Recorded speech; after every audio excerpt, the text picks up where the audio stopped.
नन्ही जलपरी और अदृश्य मछली।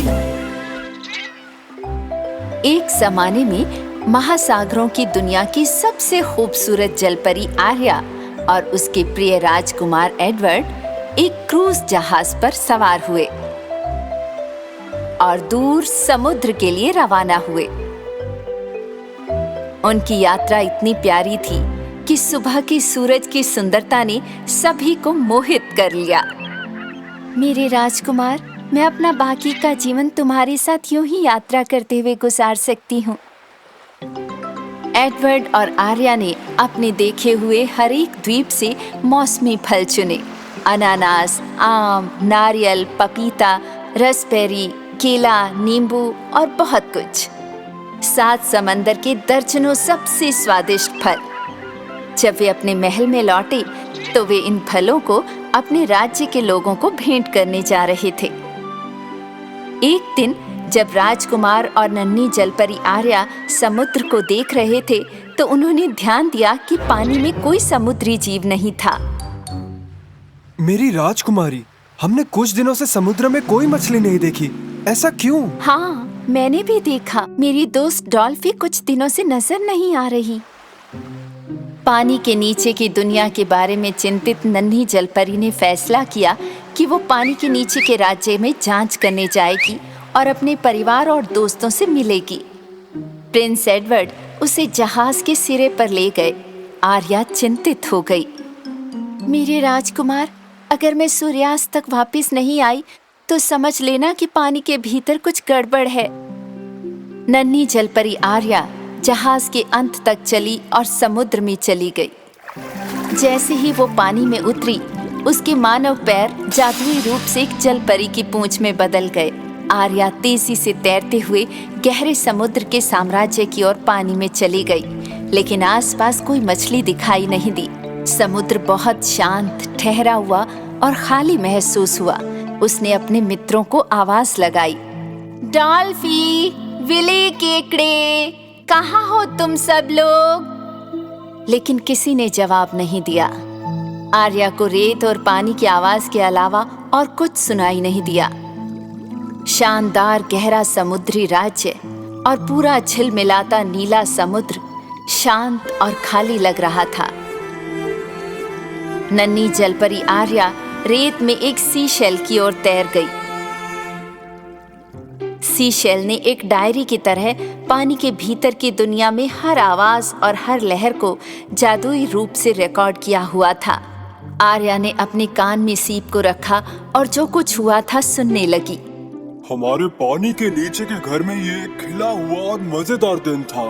रंगीन मछलियाँ, डॉल्फिन और जेलीफिश मस्ती और मजे कर रहे थे। जैसे ही सूरज की रोशनी समुद्र के तल पर पानी के माध्यम से छनती गई, दुष्ट चुड़ैल वेगा और उसका सहायक सांप आ गया। मैंने सुना कि वे राज्य के खजाने को चुराने की योजना बना रहे थे ताकि वेगा अपना राज्य स्थापित कर सके, किंग पोसाइडन और उनके परिवार से दूर। फिर वेगा और उसका सांप शार्क गिरोह से मिले और गायब हो गए।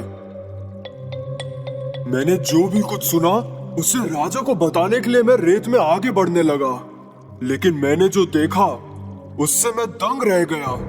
एक बहुत बड़ा मछली पकड़ने का जाल। वो धीरे धीरे पानी के नीचे उतर रहा था। मैं बहुत डर गया था, इसलिए मैंने तुरंत खुद को छुपा लिया। आर्या जो सुन रही थी उस पर उसे विश्वास नहीं हो रहा था। उसने सीप को वहीं छोड़ दिया और तुरंत मछली को पकड़ने के जाल की तलाश में चली गई। थोड़ा तैरने के बाद उसे समुद्री जानवरों से भरा एक विशाल मछली पकड़ने का जाल मिला और उसकी सबसे अच्छी दोस्त डॉल्फी उसमें थी। ओह डॉल्फी, मैंने आखिरकार तुम्हें ढूंढ लिया। आर्या, जल्दी करो, हमें अभी बचाओ। इस तरह के 2 और बड़ी मछली पकड़ने के जाल हैं। जब मछली परी उन्हें बचाने की योजना बना रही थी, प्रिंस एडवर्ड अपने जहाज पर उनके जवाब की प्रतीक्षा कर रहे थे। उसे गए हुए काफी वक्त हो गया था, इसलिए प्रिंस एडवर्ड चिंतित थे। उन्होंने जादू की समुद्री धूल को बाहर निकाला और निगल लिया और फिर पानी में कूद गए। जैसे ही राजकुमार पानी में गया, राजकुमार के मानव पैर पूंछ में बदल गए और वो आर्या को खोजने के लिए पूरी ताकत से तैरने लगा। इस बीच नन्ही जलपरी मछली पकड़ने के तीनों बड़े जालों को एक साथ लाने के लिए संघर्ष कर रही थी और उसने देखा कि वेगा और सांप इन मछली पकड़ने के जाल में से एक में थे। वेगा, सांप, तुम लोग इन जालों में कैसे फंस गए? विश्वास नहीं होता मुझे। तुम पानी के भीतर क्या कर रही हो? मुझे तो लगा था कि तुम इंसान बन चुकी हो। मैं अपने मछली दोस्तों को कभी नहीं छोड़ूंगी। मैं तुम्हें बचाने आई हूँ। हमें बचाने के लिए? तुम? उसने कहा कि वो हमें बचाएगी मेरी आका।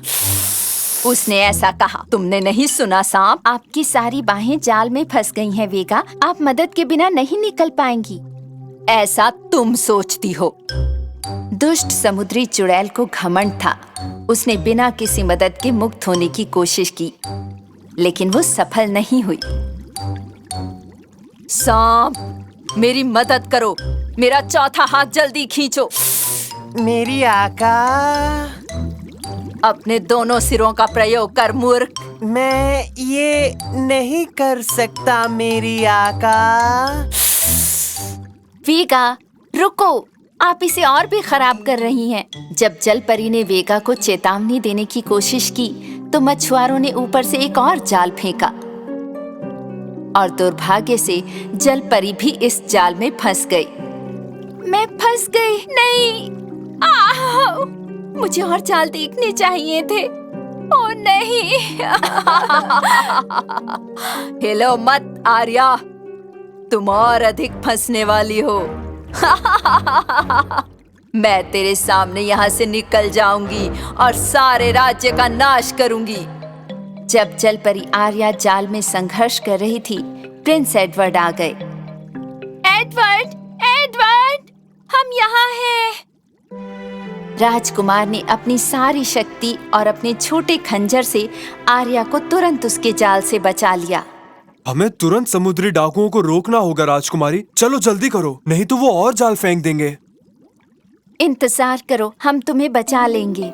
जलपरी ने जाल की रस्सी का पीछा किया और इतनी जल्दी तैर गई कि प्रिंस एडवर्ड को उसे पकड़ने में मुश्किल हुई।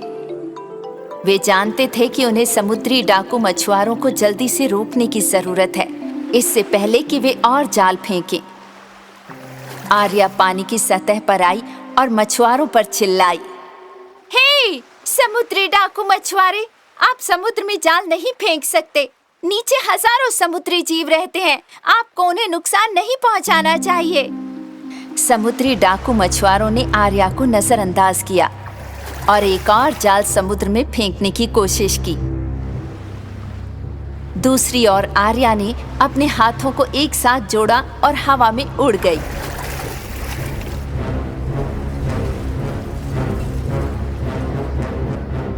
समुद्री लुटेरों ने जब जलपरी को देखा तो वे डर गए और हैरान रह गए।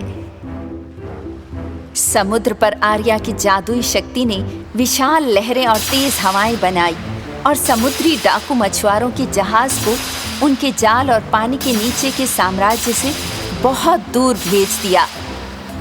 दूर, बहुत दूर।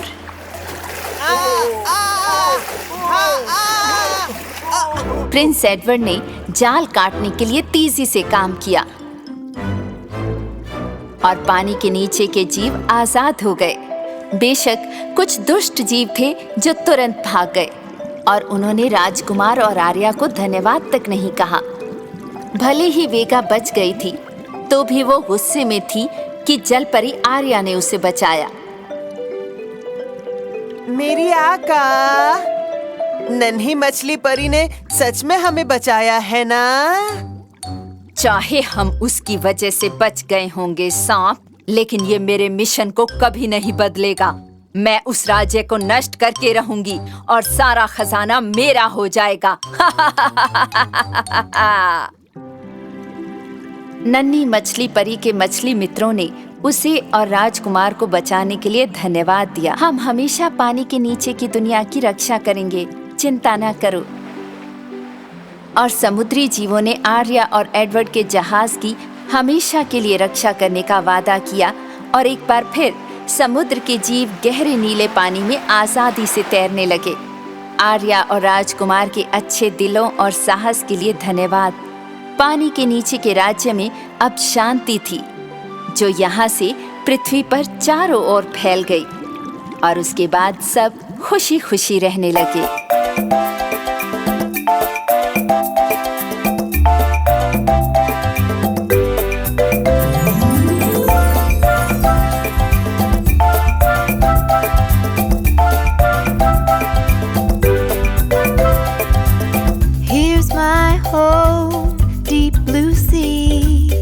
Everything is fun, friends with me. The king called me the Little Mermaid, the very best daughter of the king of the sea. Just look around, you will see the joy, a beautiful life, and the ocean roar. Just look around, you will see the joy, a beautiful life, and the ocean roar.